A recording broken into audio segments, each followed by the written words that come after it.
the director of the International Experimental CNS Injury and Repair, and a professor of neurobiology and docent in neuroanatomy, and currently working in the Uppsala University Hospital, Department of Surgical Sciences Division and Anesthesiology in the Intensive Care Medicine, Uppsala University, Sweden.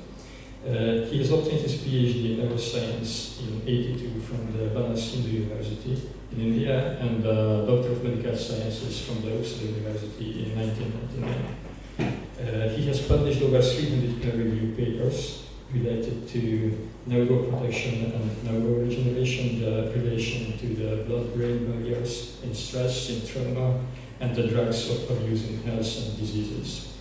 His research on the brain pathology and neuroprotection is in different models is supported by the L'Oréal Foundation and the Acute Medicine Center in Norway. His research in the role of nanoparticles in neurodegradation and neuroprotection for treatment strategies is supported by the European Aerospace Research and Development Agency in London and by the US Air Force Research Laboratory, Wright-Patterson Air Force Base in Dayton, USA. His research on drug abuse research and neuroprotection from the National Institute of Drug Abuse and also by the National Institute of Health. So it's my pleasure to invite Dr. Sharma, please, the research.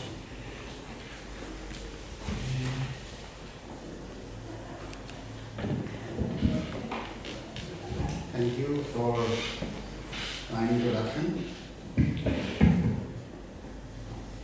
hope this will work. Okay.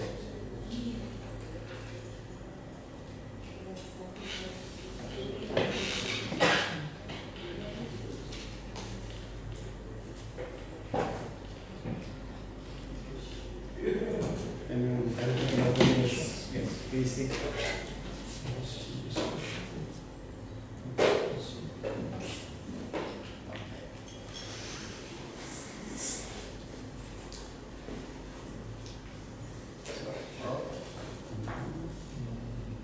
No, it's not.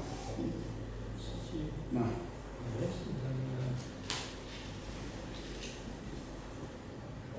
This one, yeah.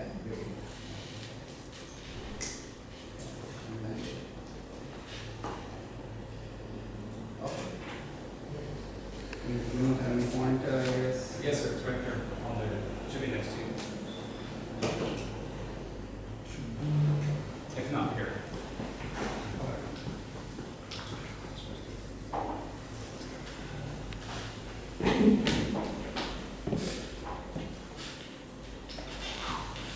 Okay, sorry for this technical delay. I am involved in nanomedicine since about 8 to 10 years, and I will present some of our data regarding experimental medicine in relation to Alzheimer disease. I'm not sure that how many of you are in neuroscience, but I would like to point out that this is joint work with various organizations, as already mentioned: European Office of Aerospace Research Development, US Air Force Research Laboratory, Swedish Strategic Research Foundation. I am from Uppsala University, and also we are working with the National Center of Toxicological Research in Arkansas. My wife is here, and we are working as a team. First of all, I have to show this, that whatever I am telling to you today is our personal view, and it has nothing to do with any organization or government that I am associated with. We are all gradually getting old, and therefore Alzheimer, I don't say that everyone will get it Alzheimer, but this is the disease of aging, and it can occur even in healthy population. So this was the first example by Dr. Alzheimer, who was from Germany, and this is her patient, and in 1902 he classified this disease in his name.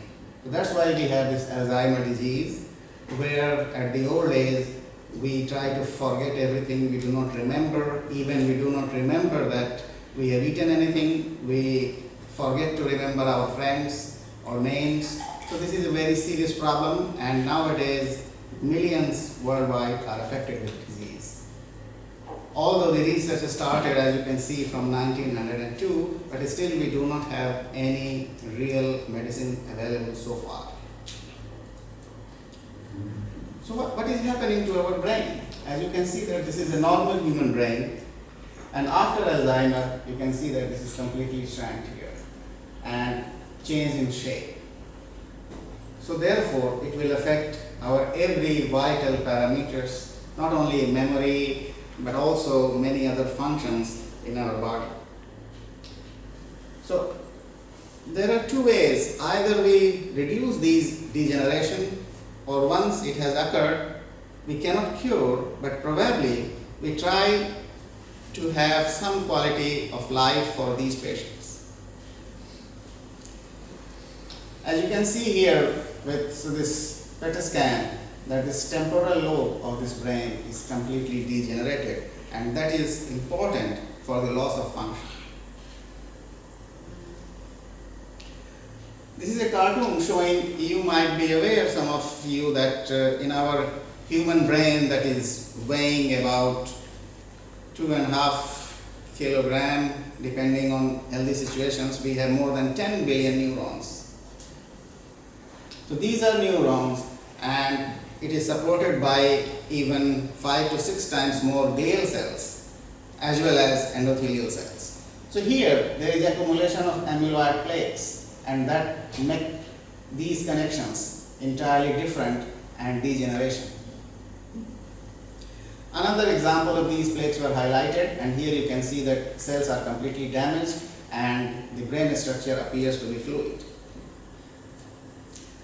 This is a cartoon showing that these are neurons, then there are some glial cells, and this is the microvessel that regulates the central nervous system function, because we have a barrier that protects our brain from harmful substances. And here you can see that when amyloid plaques are developed, these are the glial cells, microglia and macrophages, all are affected equally. So the whole brain is affected. This is an example. There are several proteins are released in the brain, and one of the important proteins is tau protein. When it is increased, it can lead to degeneration of microtubules. Microtubules means the small tubes that connect different areas in the brain. So therefore, completely loss of function can occur. This is a cartoon showing that we normally have this amyloid protein, but in situation of disease, they are cut and they allow to accumulate inside the cell. So that is leading to one of the prominent aspects of Alzheimer. And here an example in a human brain, that is the early senile plaques that can develop because of accumulation of amyloid protein.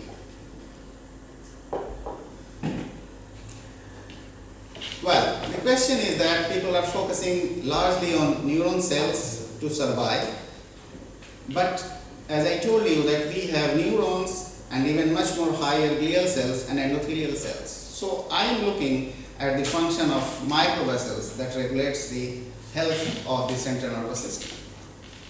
So this is an example that we have glial cells much more, 10 times more than neurons, and even endothelial cells 15 times more.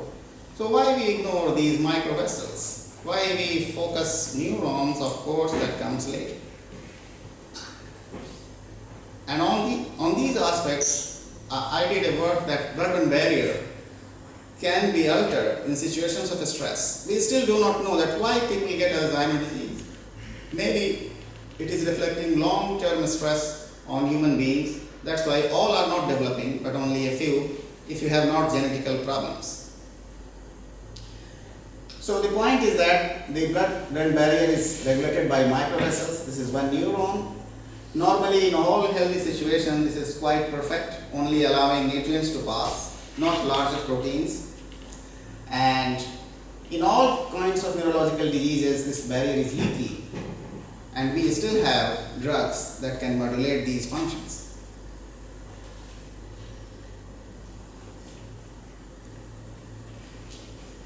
I can show you that when this capillary is leaky, it will not affect neurons but also the glial cells. So the whole microenvironment of the brain is damaged. The first example of blood-brain barrier was found by Brightman and Rees in 1969, where lanthanum, which is 12 angstrom in diameter, was shown anatomically that it is blocked by the tight junction, first tight junction. There are also the second one. And this is the basal lamina where the leak can come.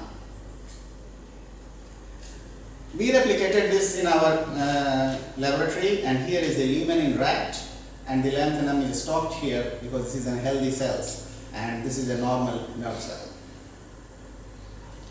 So what we believe that all kind of diseases can occur.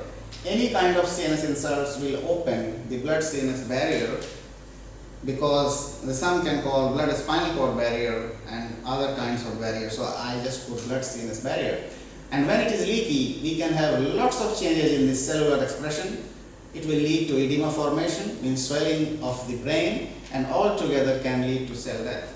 And this can also be true in Alzheimer as well. You know that in brain we have lots of neurochemicals, because the language of brain is 20% electrical and 70% chemical. So many neurochemicals, neurotransmitters are released, and they can affect the brain function in health and disease. I am showing especially here that people are studying excitatory amino acids, and here you can see that in Alzheimer's disease, this glutamine and glutamate functions were altered at the synaptic level. There are lots of research going on, and obviously almost all chemicals in the brain are altered. Here I am showing this example that widespread significant reduction in GABA concentration was observed, because there is a balance. If we have excitatory amino acids, if they are much more higher, we have cell death. And to protect that, there is an increase of inhibitory amino acids. So here you can see that inhibitory amino acid GABA is reduced. It means the brain is more vulnerable to damaging agents. Of course, it is very difficult to read for you, but I just showed that many neurochemicals are altered in the brain depending on investigators. Some say that it will increase, some say decrease, some say no change. So the material is still controversial.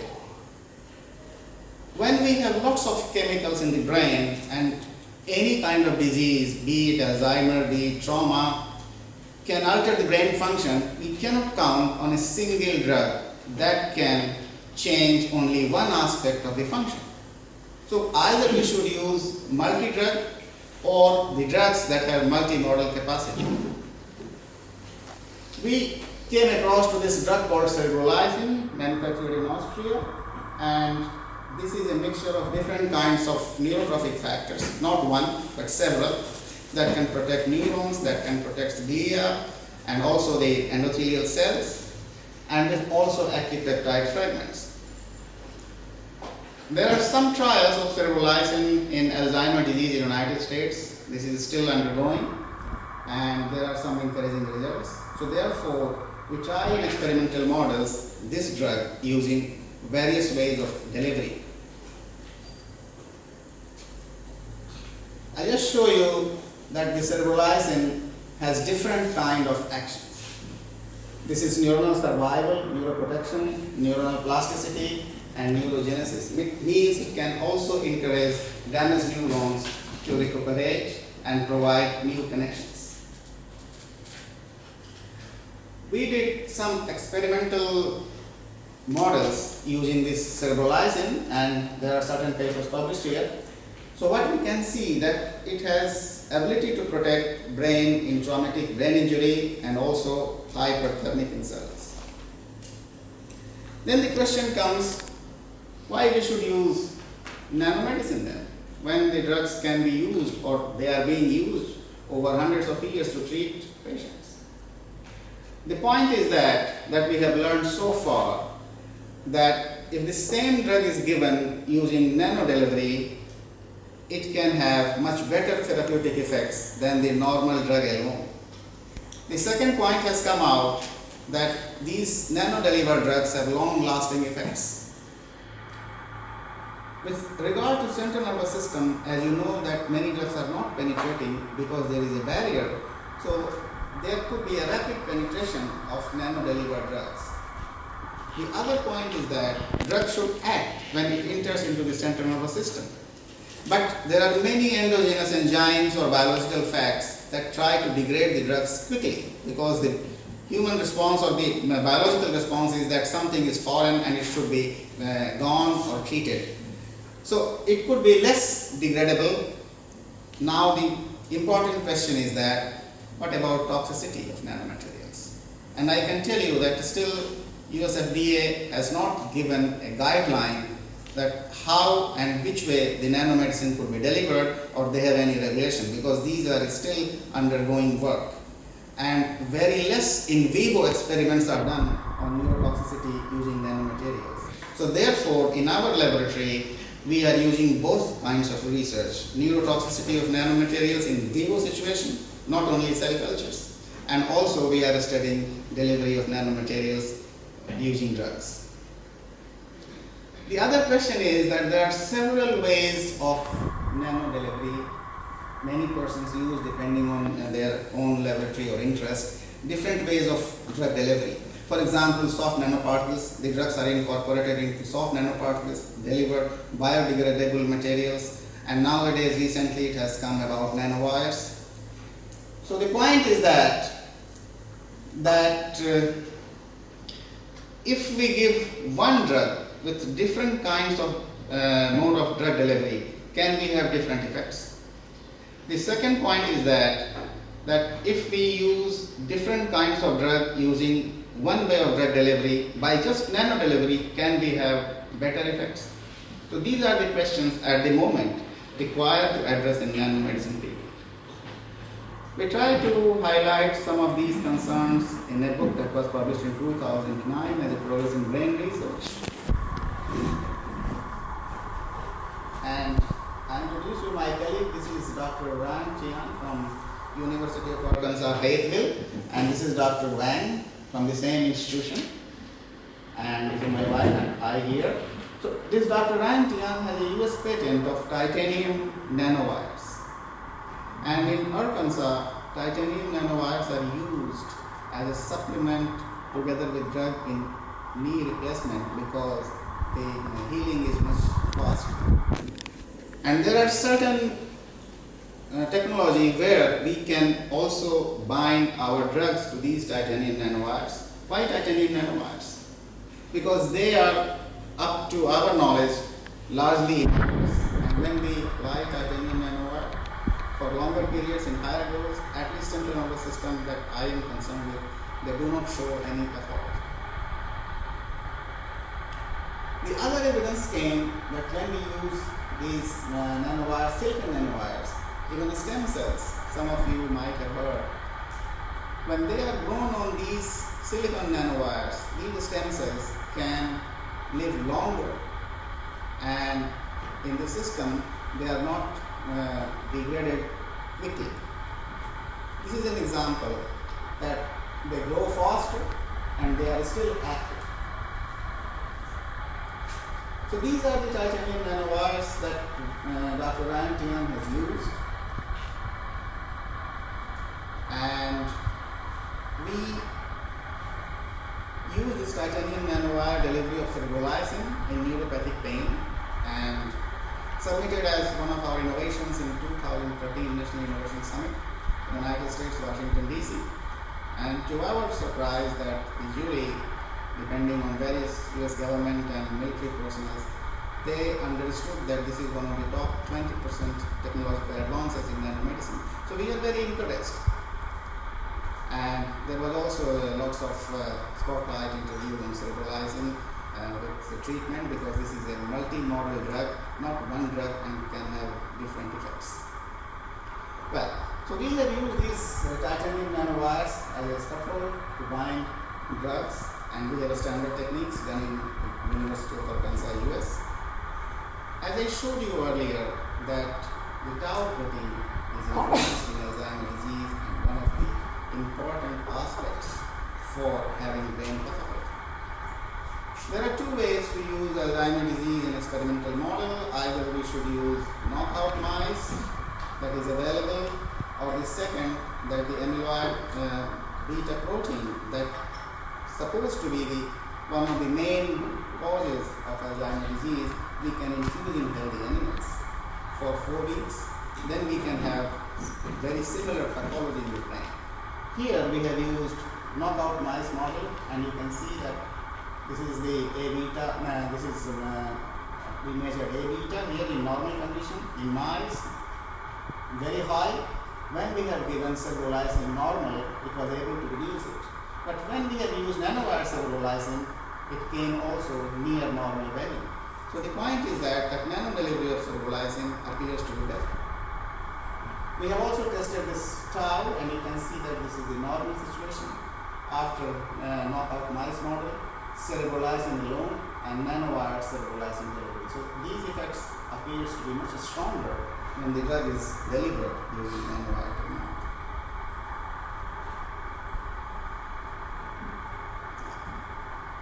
As I told you that we believe that blood-brain barrier could be one of the important aspects in all kinds of disease. How we can measure blood-brain barrier without giving any external tracer? There could be one reason that in our blood there is lots of albumin and fibronectin, many proteins. They are prevented by blood-brain barrier in coming to the brain.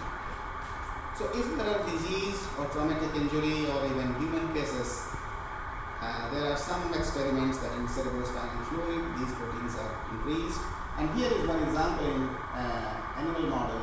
We have used albumin reactivity, and you can see that after amyloid beta peptide infusion, here is you can see this amyloid beta, and this is cerebrolysin. It is less than this one, but nanowire cerebrolysin is the least one.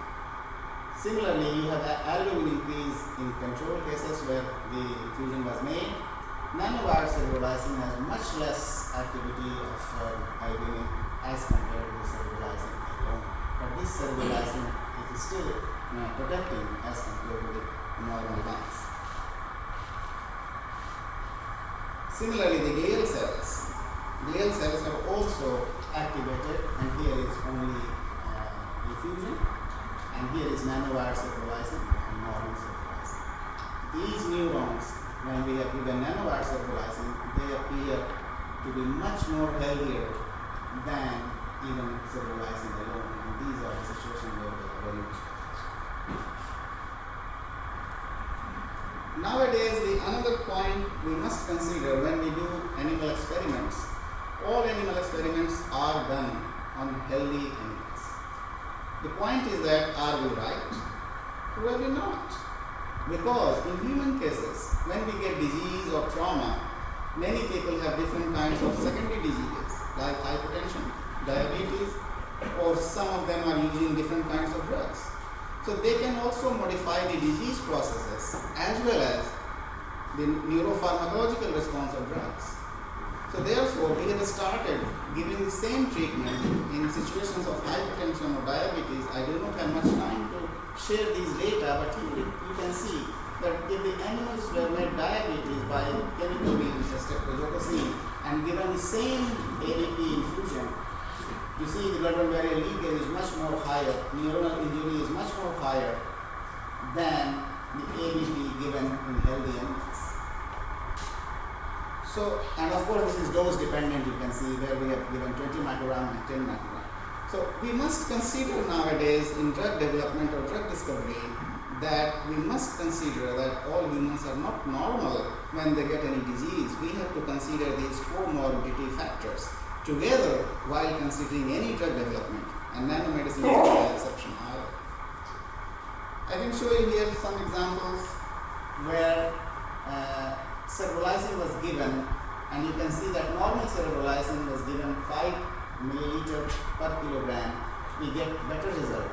But even 10 milliliter when given with diabetes were better but not the best. But when we have given nanowire cerebrolysin in lower doses, we have the best results after ADP infusion.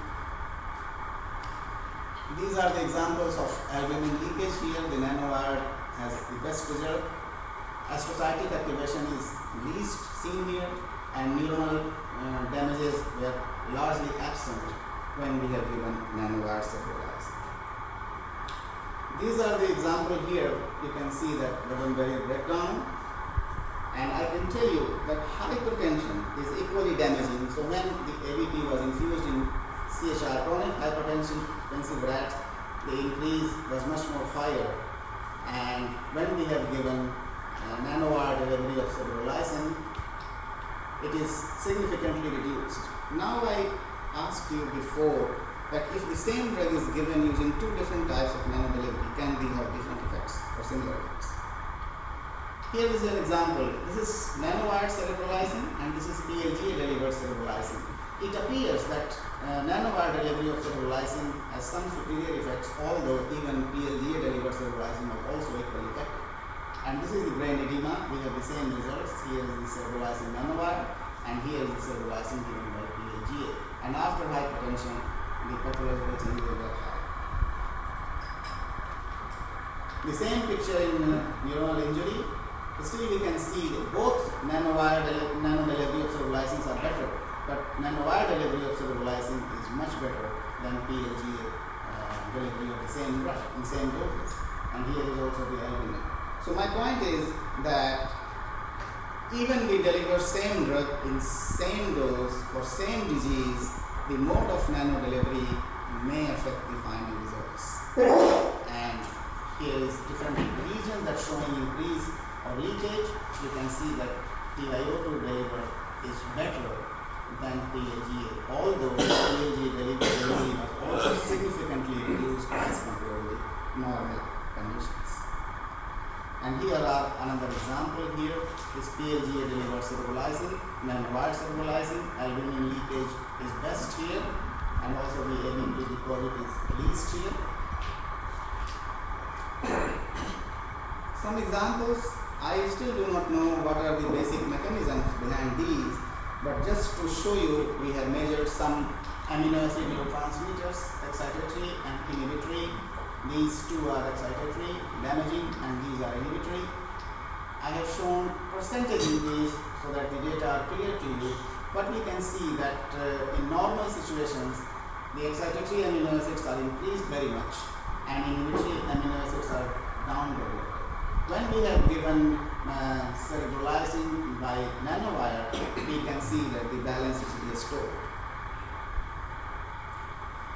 So now we are working on other aspect. This corticotrophin releasing factor was discovered by Dr. Andrew Shelley. He is a Nobel Prize winner in 1977 in physiology and medicine. We are working with him to find out, can we stimulate or potentiate or strengthen the effect of cerebrolysin when we use another kind of peptides delivered together with cerebrolysin. And so we are using different kinds of CRF fragments together with cerebrolysin, nanodelivery in different models. I do not have time to go further in this case. And this is this is Mr. Mike Beebe, Governor of Arkansas. He just left office in January this year. He is a strong supporter of nanomedicine, and he is helping our lab in a big way. We are grateful to him. Now, some of the questions in final moments can be asked. That if we have labeled cerebrolysin either PLGA or titanium nanowire, what is the proof that it is releasing when it is given in the system? One of my students, Dr. Asia, has done, there are two ways. One is titanium nanowire, and the other we are working the nanospheres. I cannot go beyond this because there are certain limitations and it is not approved to show the data, but you can see here that when we have given in either way, there is a gradual increase in cerebrolysin level. The data is shown up to 3 hours. We have working on this. The point is that when we have delivered cerebrolysin, there is a gradual slow increase in the system, and that can have long-lasting effects. What about PLGA loaded cerebrolysin? Here you can see that this is 1400 minutes. The cerebrolysin levels are increased, and the free cerebrolysins are also not very much.